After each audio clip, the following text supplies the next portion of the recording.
Bonjour chers amis, aujourd'hui je vais vous présenter un cas clinique concernant sepsis à porte d'entrée utérine. Donc une femme âgée de 27 ans, admise au CHU de Annaba le 15/3/2016 pour un état fébrile avec frissons répétés, une altération de l'état général évoluant depuis 2 jours. À l'interrogatoire, rapporte la notion d'un accouchement dans la maternité rurale de son village le 11/3/2016.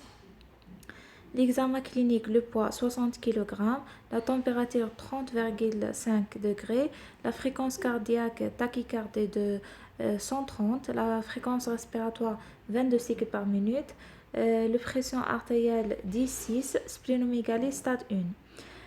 Toucher vaginale combinée à la palpation suspibienne met en évidence un utérus globuleux et fétide. Le col est ouvert à 2 doigts. Première question, quel est le diagnostic? Deuxième question, quels sont vos arguments?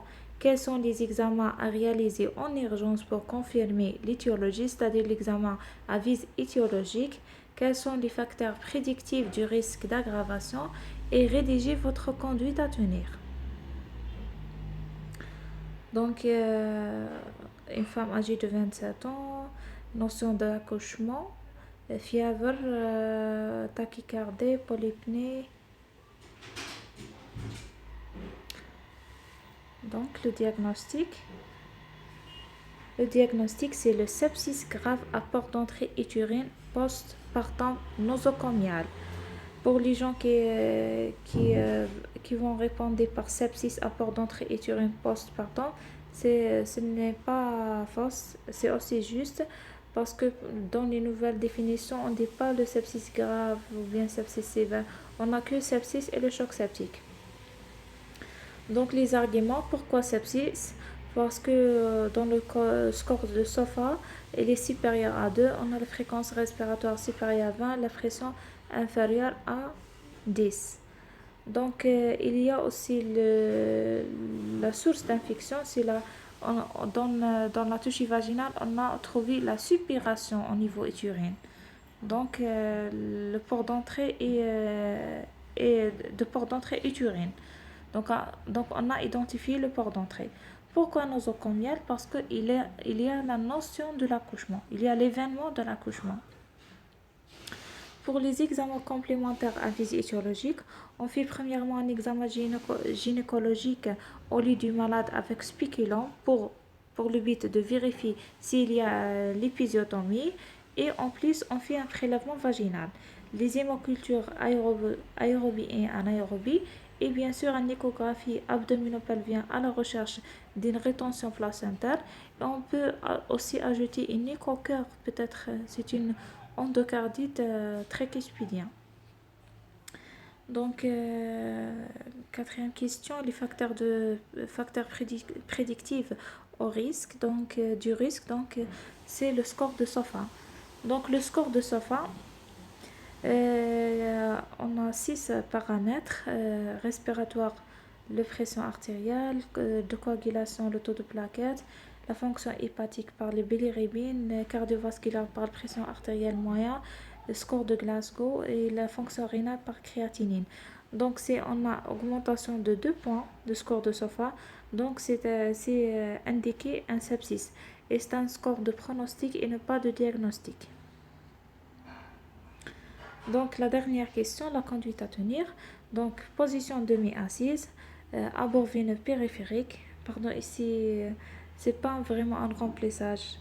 On fait juste une réhydratation de au moins 2 litres par jour parce qu'il y a la notion de fièvre. Donc, on a un choc vasoactif et on a une hypovolémie. Donc, on doit réhydrater la patiente.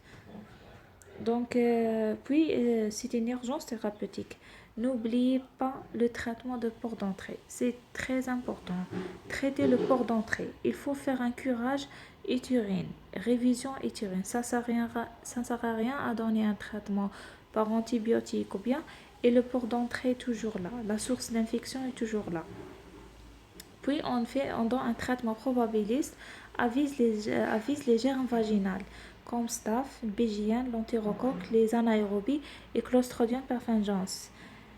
Donc le traitement à base de cifotaxine, métronidazole et aminoside. Et aussi, on fait une réévaluation après 40 à 62 heures. L'étape 2. Donc la patiente est sous cifotaxine, métronidazole et gentamicine. 3 heures après l'admission, la patiente est angoisse. L'examen clinique, on trouve des marbrures au membre inférieur, fréquence respiratoire, elle est polypnique de 30 cycles par minute, hypotension 7,4, tachycardie de 140. La sonde urinaire ramène 50 millilitres par minute d'urine, donc on a une oligorie. La FNS hyperleucocytose de 19 000 à PNN, l'hémoglobine 8 grammes par décilitre et les plaquettes 70 000.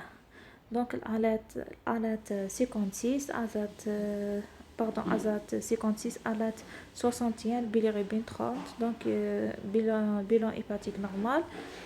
Pour l'écho abdominopelvien, une splinomégalie modérée homogène, foie de taille normale. Donc l'utérus est augmenté de volume à contenu hétérogène. Et le remplissage correct n'apporte pas d'amélioration des paramètres hémodynamiques. Donc ici, il y a le remplissage, il n'est plus efficace. Donc cette paragraphe est très importante. Cette paragraphe qui va nous donner le diagnostic. Donc première question, quel est votre diagnostic? Deuxièmement, votre avis sur le traitement prescrit. Et troisièmement, quelle est votre conduite à tenir? Donc, le diagnostic, c'est le choc septique. Par définition, c'est quoi le choc septique? C'est la présence de au moins deux critères. Soit, premier critère sepsis, deuxièmement, le besoin de le drogue vasoactive pour maintenir la pression artérielle moins supérieure à 65.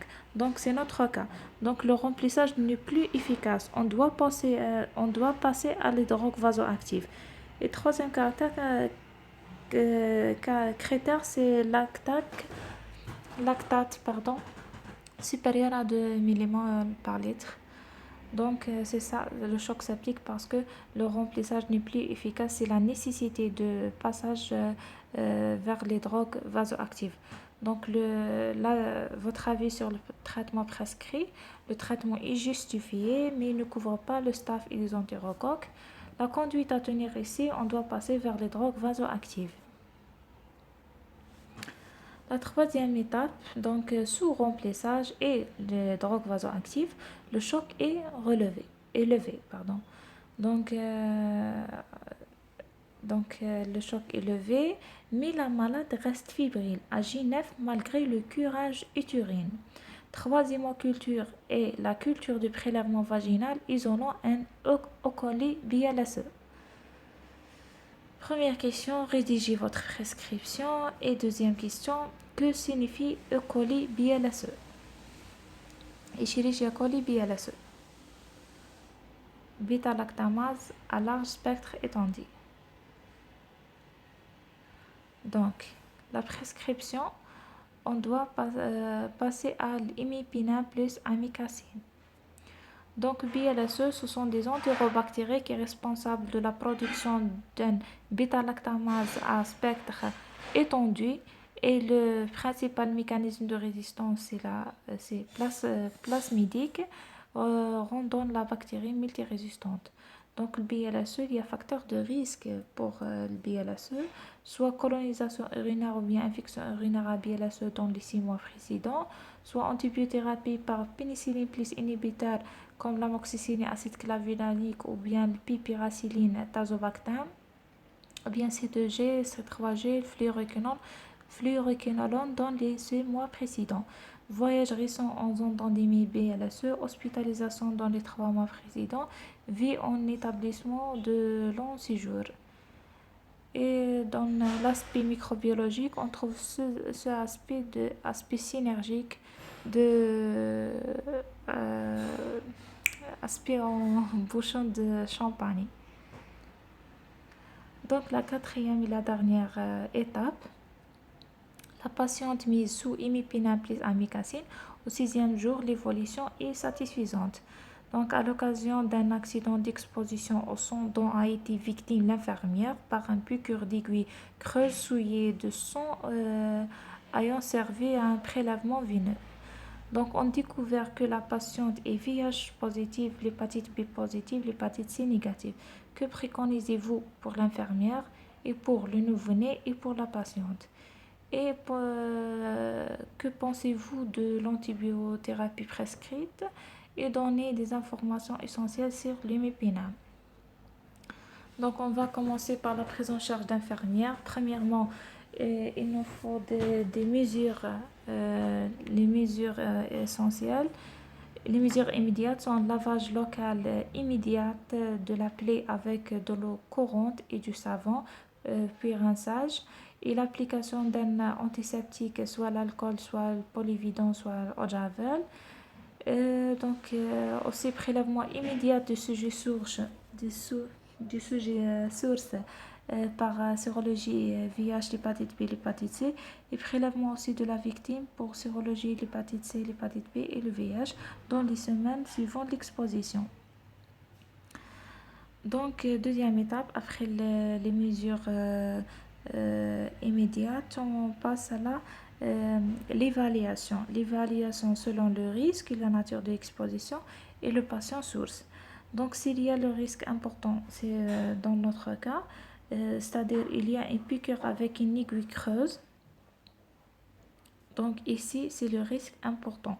Donc, pour le patient source, il est de sérologie inconnue. Donc, le traitement prophylactique est indiqué. Donc, il y a la recommandation, surtout si le patient source est en situation de risque. Donc, le traitement est recommandé ici. Notre cas, c'est le patient avec une sérologie positive. Donc, la prophylaxie est recommandée. Ok. Donc, qu'est-ce qu'on donne? La décision thérapeutique, idéalement avant la 4e heure ou plus tard avant les 62 heures. Donc, le traitement de choix préférentiel, c'est la tenofovir plus l'amivudine ou bien l'anthracitabine plus la raltegavir. Donc, c'est ça le traitement préférentiel. Et assurer une surveillance sérologique pendant de l'hépatite C, l'hépatite B, VIH pendant 3 mois. En général, soit AM1 et AM3, parfois AM4. Informer la victime de déclarer l'accident de travail dans les 48 heures. Et dans l'attente de résultats sérologiques, préconiser des relations sexuelles protégées. Pour l'hépatite B, on fait la sérologie de patients exposés. Donc, bien sûr, s'il est vacciné, on voit le taux des anticorps s'il est supérieur à 10. Donc, nécessite ni immunoglobulines ni vaccination. S'il est inférieur à 10, on donne des immunoglobulines. S'il est non vacciné, on recommande les immunoglobulines plus la vaccination. Parce que notre patient source est positive. Donc ici, la prévention de l'hépatite B nécessite la sérologie pour le patient exposé. S'il est vacciné, on a besoin de taux de anticorps soit supérieur à 10, soit inférieur à 10. Et on voit aussi le patient source s'il est positif ou négatif. Dans notre cas, il est positif. C'est ça pour la prévention de l'infirmière. On a les premières mesures, puis l'évaluation de la patiente selon la nature d'exposition et le patient source, puis le traitement recommandé avec déclaration médecine de travail et préconisé de relations sexuelles protégées, et aussi la prophylaxie pour l'hépatite C. Donc, maintenant, la prise en charge de la patiente. La patiente est co-infectée avec le VIH et l'hépatite B. Donc, il est recommandé d'utiliser en priorité les antirétroviraux. Pourquoi? Parce qu'il a à la fois une activité sur le VIH et sur l'hépatite B. L'amivudine et l'antricitabine et le tenofovir. L'idéal est une trithérapie. On recommande 2 antirétroviraux avec une double action et un autre antirétroviraux qui agissent uniquement sur le VIH. Donc, par exemple, on donne l'antricitabine ou bien l'amivudine plus tenofovir plus un inhibiteur non nucléosidique de transcriptase inversée. Donc ici c'est pour les enfants. Donc pour le nouveau-né, normalement il est la conduite pour l'hépatite B. Donc il y a normalement la sérovaccination dès la naissance par les immunoglobulines anti-l'hépatite B, 30 unités par kilo. Double en cas de présence de l'antigène HBe AG0. Et bien sûr la vaccination anti-hépatite B à M0, AM1 et M6. Donc la prise en charge de nouveau-né du mère VIH positif. Donc on donne la zidovudine, oui, plus l'amivudine, plus lopinavir, ritonavir pendant 4 semaines, ou bien zidovudine plus l'amivudine pendant 4 semaines, plus la nivirapine pendant 2 semaines. Donc l'allaitement maternel est contre-indiqué, la charge virale à M0, M1 et M3, et la vaccination BCG et vaccin antipolio oral est contre-indiqué parce que ce sont des vaccins vivants atténués. Donc pour la dernière question, l'imipinam, centre de classe carbapinam. Le mode d'action c'est liaison au PLP. La pharmacocinétique, donc pas d'absorption entérale, donc toujours par voie parentérale. La pharmacodynamique bactéricide a une activité temps dépendante. Le spectre d'activité extrêmement large. Les entérobactéries pseudomonas, les entérocoques et staphylocoques mitiari, les anaérobies aussi. Donc il agit aussi sur les anaérobies. Donc l'espèce résistance naturelle, c'est les bactéries intracellulaires. Pour les résistances acquises, en particulier pour la production de bêta-lactamase, rare mais en augmentation. Les principales indications sont les infections graves à bactéries multirésistantes, notamment les bactéries liées aux soins. Pour les effets secondaires, les allergies cutanées et aussi les convulsions. Et merci.